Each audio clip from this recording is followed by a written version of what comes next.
Hello friends, आज हम पढ़ेंगे स्ट्रेंथ ऑफ मटेरियल्स। मैं आपको स्ट्रेंथ ऑफ मटेरियल सब्जेक्ट पढ़ाऊंगा। हम बिल्कुल जीरो लेवल से उठेंगे इस सब्जेक्ट में, बिल्कुल बेसिक से, और बेसिक से हम स्लोली ऊपर मूव करेंगे। क्लियर? तो हम स्टार्ट करते हैं स्ट्रेंथ ऑफ मटेरियल्स।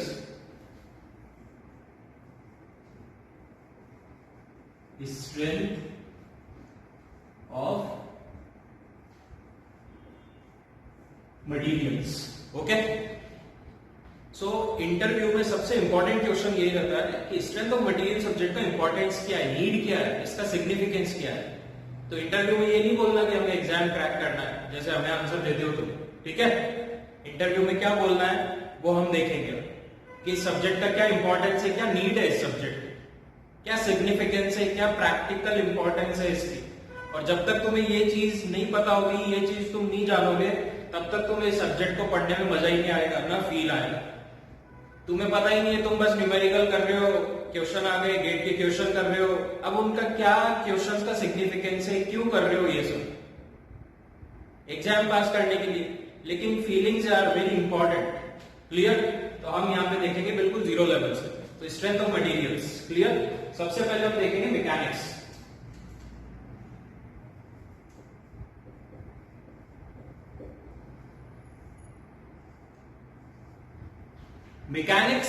मैकेनिक्स सबसे बेसिक लेवल से स्टार्ट होगा, जीरो लेवल से। मैकेनिक्स से हम आगे आगे बढ़ेंगे धीरे धीरे, ठीक है। तो सबसे पहले what do you mean by mechanics? Mechanics क्या है? मैकेनिक्स क्या है? Mechanics is a branch of science. Mechanics science की ब्रांच है जो किससे डील करता है? Study of forces. मैकेनिक्स में हम फोर्सेस की स्टडी करते हैं और उसका इफेक्ट किस पे देखते हैं हम? एनवायरमेंट पर। एनवायरमेंट में क्या क्या आ गया? सब कुछ आ गया। Environment means complete whole world, ठीक है। तो जैसे चेयर पे हम बैठे हैं, तो चेयर पे जो फोर्सेस लग रहे हैं, हमारे बैठने से फोर्सेस लग रहे हैं, तो चेयर पे क्या इफेक्ट आ रहा है उसका? क्या चेयर में डिस्प्लेसमेंट हो रहा है, डिफॉर्मेशन हो रहा है, जो भी हो रहा है, चेयर पे क्या इफेक्ट आ रहा है, उन सबकी स्टडी मैकेनिक्स में होगी, ठीक है। पानी में बोट्स चल रही है, सबमरीन चल रही है, एरोप्लेन फ्लाई कर रहा है, तो उस पे एयर लिफ्ट लग रहा है, ये सारी स्टडी मैकेनिक्स के अंदर होगी। क्लियर? ब्रिज पे से गाड़ियां जा रही है, इंसान जा रहे हैं, तो ब्रिज पे फोर्सेस लग रहे हैं, तो ब्रिज पे क्या इफेक्ट आ रहा है, तो इन सब इफेक्ट की स्टडी मैकेनिक्स के अंदर होगी। बिल्डिंग है, बिल्डिंग पे फोर्सेस लग रहे हैं, ह्यूमन बीइंग्स मूव कर रहे हैं अंदर, तो उससे फोर्सेस लग रहे हैं, इतने सारे एलिमेंट से बिल्डिंग बनी है, उससे फोर्सेस लग रहे हैं, तो सारी स्टडी किसमें होगी? मैकेनिक्स में। तो मैकेनिक्स किसकी ब्रांच है? साइंस की ब्रांच है जो किससे डील करता है? स्टडी ऑफ फोर्सेस, और उनका इफेक्ट किस पे देखते हैं? एनवायरमेंट पर। क्लियर? अब मैकेनिक्स को हमने 3 पार्ट्स में क्लासिफाई किया है और वो सारी भी मैकेनिक्स है, ठीक है। तो मैकेनिक का फर्स्ट पार्ट है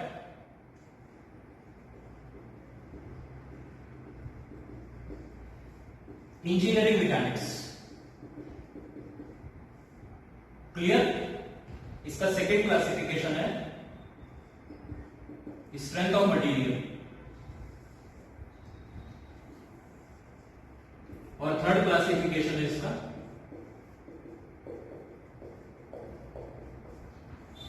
फ्लूइड मैकेनिक्स। मैकेनिक्स को हमने 3 पार्ट्स में क्लासिफाई किया। First part is engineering mechanics, second is strength of materials, and third one is fluid mechanics, और तीनों ही मैकेनिक्स है। क्लियर? अब स्ट्रेंथ ऑफ मटेरियल के और भी नाम है, mechanics of solids, solid mechanics, mechanics of deformable bodies, mechanics of materials. Strength of material के बहुत सारे नाम है और ये सब पता होने चाहिए तुम्हें, और इन सब नाम का सिमिलर मीनिंग है। क्लियर? तो 3 पार्ट्स में मैकेनिक्स को क्लासिफाई किया। अब हम बात करते हैं इंजीनियरिंग मैकेनिक्स की। इंजीनियरिंग मैकेनिक्स क्या होता है एक्चुअल में? इंजीनियरिंग मैकेनिक्स क्या होता है? इसमें हम स्टडी करते हैं किसकी?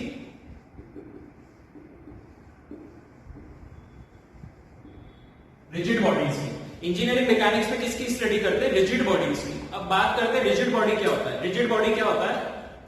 ये देखो, ये एक मार्कर है, इस पे मैंने क्या किया?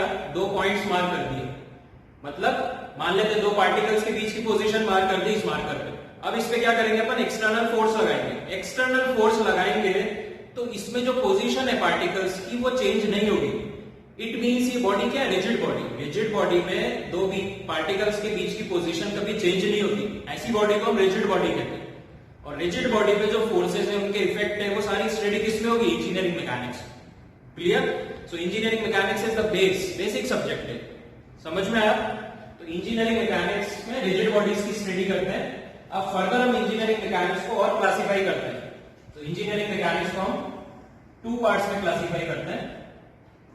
First is statics and second is dynamics. Clear? Engineering mechanics के 2 पार्ट्स हैं। First is statics, second is dynamics. अब स्टैटिक्स क्या होता है? स्टैटिक वर्ड का मतलब ही क्या है? रेस्ट। स्टैटिक वर्ड का मतलब रेस्ट। रेस्ट मींस कोई बॉडी रेस्ट पर है, जैसे कोई चेयर है रेस्ट पर है, उस पे हम बैठे हैं, उस पे फोर्सेस लग रहे हैं, तो उस पे क्या इफेक्ट आ रहा है वो स्टैटिक्स में स्टडी होगी। ठीक है? और ये बिल्डिंग है, बिल्डिंग पे फोर्सेस लग रहे हैं, तो बिल्डिंग भी रेस्ट पर है, तो बिल्डिंग पे क्या इफेक्ट आ रहा है? कोई गाड़ी खड़ी है उसमें हम बैठे तो उस पे फोर्सेस लग रहे हैं, तो वो जो भी चीज रेस्ट पर है, स्टेशनरी है, रुकी हुई, स्थिर, उस पे जो फोर्सेस की स्टडी है, फोर्सेस लग रहे हैं, वो सब स्टैटिक्स के अंदर आएगा। और डायनामिक्स किससे डील करता है? डायनामिक्स डील करता है मोशन से। डायनामिक्स मोशन से डील करता है। मोशन, जहां भी मोशन है वहां पे डायनामिक्स आएगा। कोई भी चीज मोशन में है, कार मोशन में है, ब्रिज है, ब्रिज में मोशन हो रहा है, अभी बताता हूं और एग्जांपल्स। और डायनामिक्स को हमने 2 पार्ट्स में क्लासिफाई किया। फर्स्ट पार्ट है इसका काइनेमैटिक्स और सेकेंड पार्ट है इसका काइनेटिक्स। डायनामिक्स को 2 पार्ट्स में क्लासिफाई किया है। फर्स्ट पार्ट है इसका काइनेमैटिक्स और सेकंड पार्ट है इसका काइनेटिक्स। ठीक है?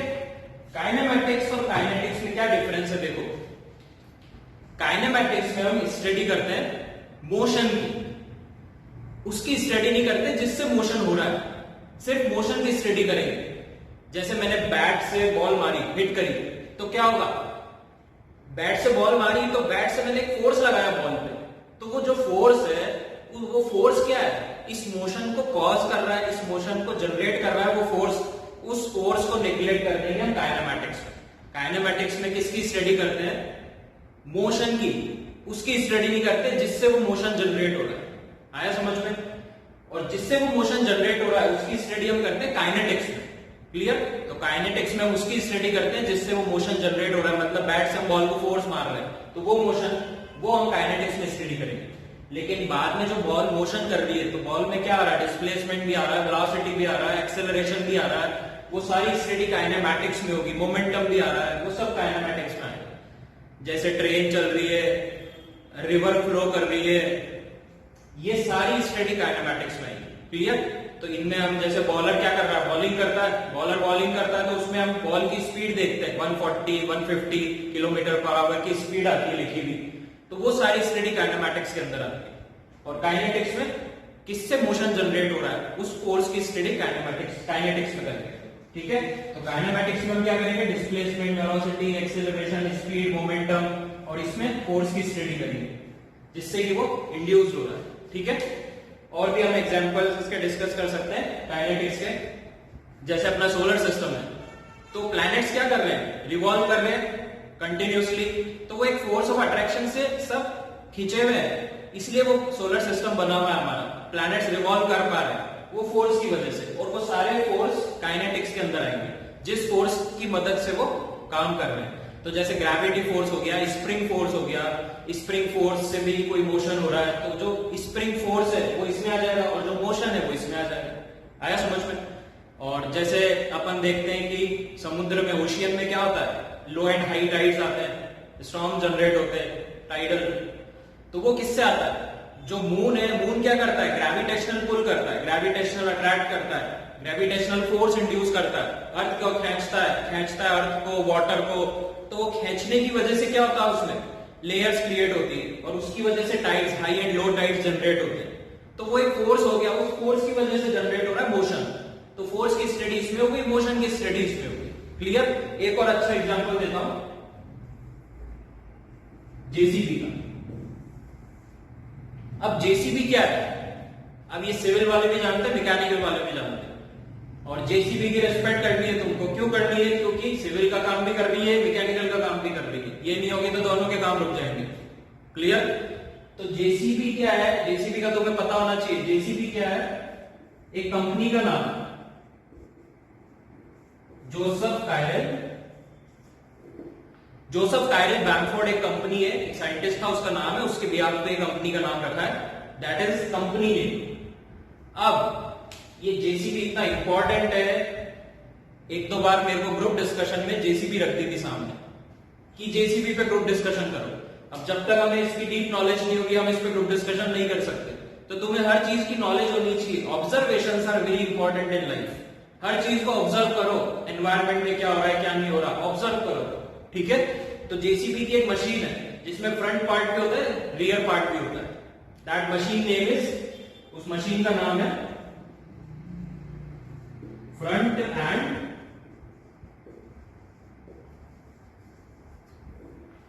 एंड बैक होल लोडर बोलते हैं उसको। उसका एक फ्रंट पार्ट होता है जो डिगिंग करता है और एक रियर पार्ट होता है जो लिफ्ट करता है, स्क्रैच करता है, रोड उसको देखना है, स्क्रैच करता है, कुछ भी करता है वो। तो दोनों पार्ट्स में क्या हो रहा है, मोशन हो रहा है। अब मोशन हो रहा है तो मोशन की स्टडी तो इसमें होगी क्योंकि डिस्प्लेसमेंट आ रहा है, वेलोसिटी, एक्सेलरेशन। और जब तक इसकी स्टडी नहीं करेंगे और कैसे डिजाइन करेंगे उन बॉडीज को, नहीं कर सकते, क्लियर। और उन बॉडीज पे फोर्सेस भी जनरेट हो रहे हैं क्योंकि मास प्रेजेंट है तो फोर्सेस भी आएंगे, उन फोर्सेस की वजह से मोशन हो रहा है, तो वो फोर्सेस की स्टडी काइनेटिक्स में होगी। तो ये जब तक स्टडी हम नहीं करेंगे हम इस मशीन को डिजाइन नहीं कर सकते, क्लियर। तो हमें ये सब स्टडी करनी बहुत जरूरी है मशीन को डिजाइन करने की। ऐसे सिविल इंजीनियरिंग में बिल्डिंग्स पे फोर्सेस आ रहे हैं, ब्रिजेस पे फोर्सेस आ रहे हैं, जब तक वो फोर्सेस और मोशन की स्टडी हम नहीं करेंगे हम उनको डिजाइन नहीं कर सकते। तो ये बेसिक पार्ट है हमारा, क्लियर। और एक मशीन और होती है, तुमने नाम सुना होगा,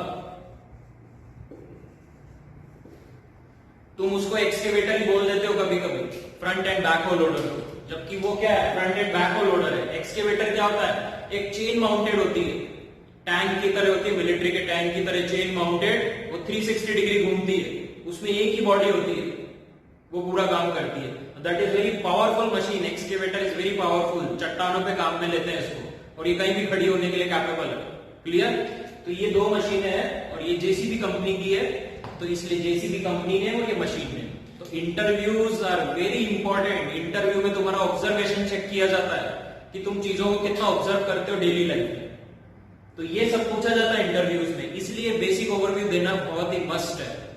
सब्जेक्ट्स तो सब बता देंगे, सब बता देंगे छोटी मोटी दूसरी चीजें तो, लेकिन ये चीजें इंपॉर्टेंट है, बेसिक ओवरव्यू। नेक्स्ट हम डील करते हैं स्ट्रेंथ ऑफ मटेरियल से। इसमें हम स्टडी किसकी करते हैं, स्टडी ऑफ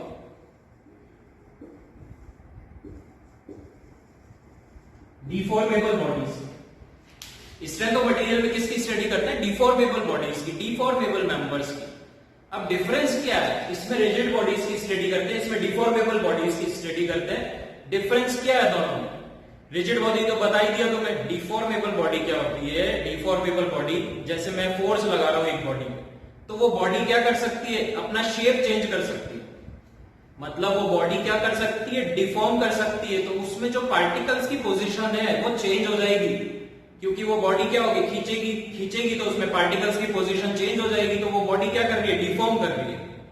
तो डिफॉर्मेशन की डेफिनेशन भी क्या होगी, रिलेटिव पोजीशन जो पार्टिकल्स की है वो चेंज हो जाए, उसको डिफॉर्मेशन बोलते हैं। और डिस्प्लेसमेंट में जो रिलेटिव पोजीशन है पार्टिकल्स की वो सेम रहेगी, ये ध्यान रखना।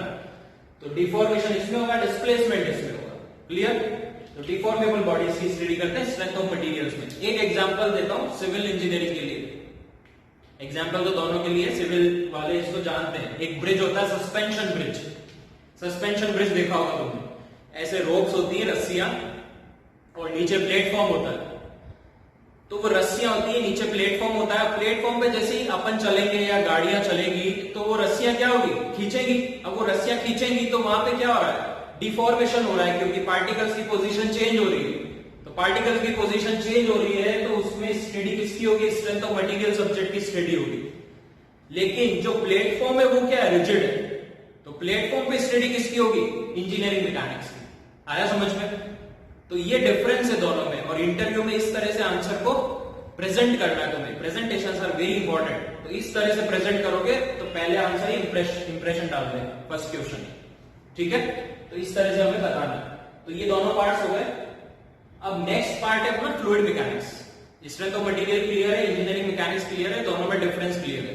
अब नेक्स्ट है फ्लूइड मैकेनिक्स। फ्लूइड मैकेनिक्स को हमने टू पार्ट्स में क्लासिफाई किया। One is compressible fluid and second one is incompressible fluid. incompressible fluid में क्या होता है, डेंसिटी कांस्टेंट रहती है. It means volume and density not change. और इसमें क्या होगा, वॉल्यूम एंड डेंसिटी चेंजेस. ठीक है. फ्लूइड मैकेनिक्स में दो तरह के होते हैं, एक कंप्रेसिबल फ्लूइड होता है, एक इनकंप्रेसिबल फ्लूइड. कंप्रेसिबल फ्लूइड में जैसे ही हम एक्सटर्नल फोर्स लगाएंगे फ्लूइड पर, एक्सटर्नल फोर्स हमने फ्लूइड पर लगाया, एक्सटर्नल फोर्स, तो इसमें वॉल्यूम और डेंसिटी क्या होगी, उसकी चेंज कर जाएगी.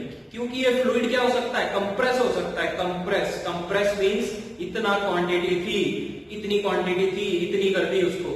इट मींस वो कंप्रेस हो सकता है. कंप्रेस हो सकता है तो वॉल्यूम और डेंसिटी चेंज होगी, जब भी तो कंप्रेस होगी कोई भी चीज. तो यहां पे यही सिस्टम है. ठीक है. लेकिन इनकंप्रेसिबल फ्लूइड क्या होता है, इनकंप्रेसिबल फ्लूइड में डेंसिटी कांस्टेंट रहेगी.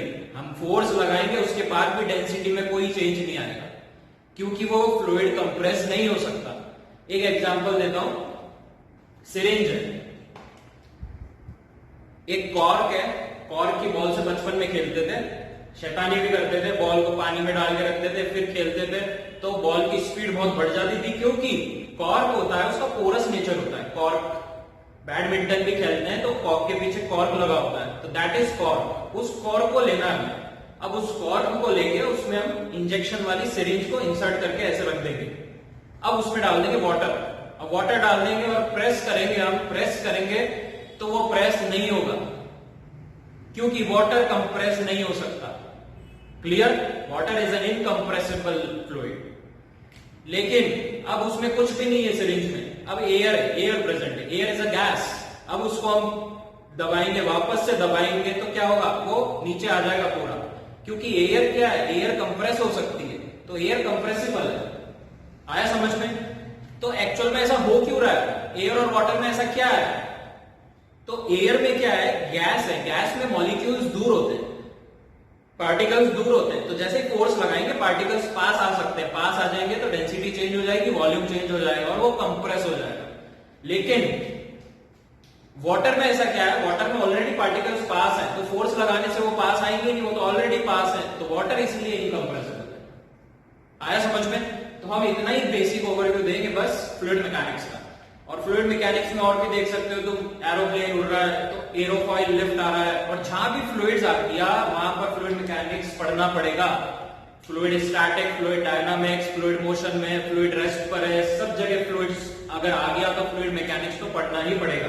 क्लियर. जहां भी फ्लूइड्स आ गया, ब्रिजेस आ गए तो ब्रिज में वाटर फ्लो हो रहा है नीचे, कैसे कंस्ट्रक्ट करें, क्या है, वो तो फ्लूइड्स की स्टडी भी करनी पड़ेगी. तो इसलिए इंजीनियरिंग पॉइंट ऑफ व्यू से ये सब्जेक्ट्स इतने इंपॉर्टेंट है. क्लियर. अभी एम्स ने आईआईटी को दिया था कि नैनो सिरिंज बनाओ. अब नैनो तुम सब जानते हो, 10⁻⁹ मीटर. अब वो सिरिंज कितनी पतली हो गई, मतलब नैनो सिरिंज अगर अपने हाथ में लगाएंगे अपन तो पता ही नहीं चलेगा इंजेक्शन लगा है. तो एम्स ने बोला आईआईटी को कि नैनो सिरिंज बनाओ. नैनो सिरिंज में तुम्हारी बीटेक की पूरी फ्लूइड मैकेनिक्स फेल हो गई. क्यों हो गई, क्योंकि हम जो पढ़ते हैं वो सब अजम्पशंस पे पढ़ते हैं. हम बीटेक में जो भी पढ़ते हैं वो अजम्पशंस पे पढ़ते हैं. BTech means assumption. जैसे जैसे आगे बढ़ोगे अजम्पशन हटते जाएंगे, रिसर्च लेवल पे जाते हैं अजम्पशन हट जाते हैं सारे. तो उसमें ये पूरी फ्लूइड मैकेनिक्स फेल हो गई, क्योंकि नैनो सिरिंज में से फ्लूइड फ्लो ही नहीं हो पा रहा है. क्योंकि वो इतनी पतली सिरिंज है कि वॉल के शियर स्ट्रेस लग रहे हैं, वहां से फ्लो ही नहीं हो पा रहा. तो इस पे अभी रिसर्च चल रही है. नैनो सिरिंज, नैनो सिरिंज आ जाएगी तुम्हारे, लगाएंगे इंजेक्शन, पता ही नहीं चलेगा. क्लियर. तो these are the basic overview. ये बेसिक ओवरव्यू और इंटरव्यू पॉइंट ऑफ व्यू के लिए वेरी इंपॉर्टेंट है. इसके बाद हम धीरे धीरे आगे स्ट्रेंथ ऑफ मटेरियल पे प्रोसीड करेंगे सब्जेक्ट पे. तो मैकेनिक्स, इंजीनियरिंग मैकेनिक्स क्या है, study of rigid bodies. External forces लग रहे हैं उस पे, रिजिड बॉडीज पे, उस पे क्या इफेक्ट आ रहा है उसकी स्टडी इसमें करेंगे. और स्ट्रेंथ ऑफ मटेरियल में हम डिफॉर्मेबल मेंबर्स की स्टडी करते हैं. स्ट्रेंथ ऑफ मटेरियल को डिफाइन कैसे करेंगे, जब किसी भी बॉडी में डिफॉर्मेशन होगा तो उसमें स्ट्रेस एंड स्ट्रेन इंड्यूस्ड होगा. तो वो सारा कॉन्सेप्ट इसके अंदर आ जाता है, क्योंकि ये डिफॉर्मेबल मेंबर है. ठीक है. अब जैसे इसकी डेफिनेशन बता देता हूं स्ट्रेंथ ऑफ मटेरियल की, कैसे डिफाइन करेंगे. जैसे मैं इस पे फोर्स लगा रहा हूं, मैं इस पे ऐसे फोर्स लगा रहा हूं, तो ये क्या करेगी बॉडी, ये बॉडी क्या करेगी, अपने आप को रोकने की कोशिश करेगी। तो इसके अंदर ऐसे फोर्सेस आएंगे जो इसको बाहर की तरफ जाने से रोकेंगे। तो ऐसे फोर्सेस को क्या बोलते हैं, इसको बाहर की तरफ जाने से रोक रहे हैं मतलब रेजिस्ट कर रहे हैं, तो रेजिस्टिंग फोर्स, और अंदर की तरफ आ रहे हैं मतलब इंटरनल रेजिस्टिंग फोर्स। तो ऐसे फोर्सेस को बोलते हैं इंटरनल रेजिस्टिंग फोर्सेस। जब हम इस बॉडी पे एक्सटर्नल फोर्स लगा रहे हैं तो इस बॉडी में इंटरनल रेजिस्टिंग फोर्सेस सेटअप हो जाएंगे, अंदर आ जाएंगे। अब ये जो इंटरनल रेजिस्टिंग फोर्सेस की स्टडी करनी है हमें, वो हमें करनी है किसमें, स्ट्रेंथ ऑफ मटेरियल। तो स्ट्रेंथ ऑफ मटेरियल की डेफिनेशन क्या हुई, कैसे डिफाइन किया है सब्जेक्ट को, study of internal resisting forces जो किसकी वजह से आ रहे हैं, due to the external applied loads. External load लगाने से इसमें रेजिस्टिंग फोर्स इंड्यूस हो रहे हैं, उसकी स्टडी करेंगे स्ट्रेंथ ऑफ मटेरियल्स। तो basic overview clear, okay, thank you.